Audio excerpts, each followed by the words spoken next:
2.5 वर्ष में जितना पसीना बिहार में अगर किसी एक व्यक्ति ने राजनीतिक सामाजिक क्षेत्र में पसीना बहाया है, मेहनत की है, तो उसका नाम है प्रशांत किशोर। 1 करोड़ लोगों को इकट्ठा करके दल खड़ा कर दिया। अब जब विकल्प खड़ा हो गया है तो दोनों जो दल जो जिनको राजनीतिक मुफ्तखोरी की वर्षों से आदत लगी है कि उनको मालूम है कि हमने काम किया नहीं है, लेकिन अभी मोदी जी आएंगे, अभी नीतीश कुमार के पार्टी वाले जाएंगे और लालू का डर दिखाकर वोट मांगेंगे। अरे भैया हमको वोट नहीं दोगे तो जंगल राज आ जाएगा।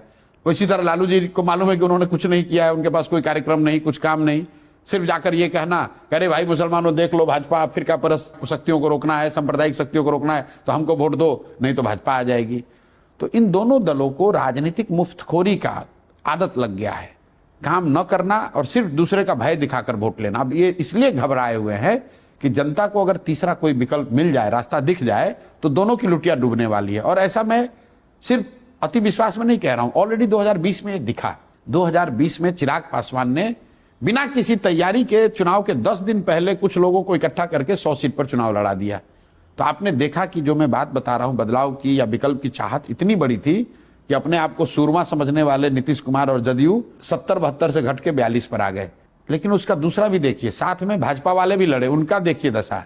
लोगों को लगता है कि सिर्फ जदयू की सीट कम हुई, ऐसी बात नहीं है। भाजपा का स्ट्राइक रेट भी 90 से घटकर 60 हो गया, क्योंकि जब पिछली बार नीतीश और भाजपा साथ में लड़े थे 2010 में, तो 101 सीट में भाजपा 91 सीट जीती थी।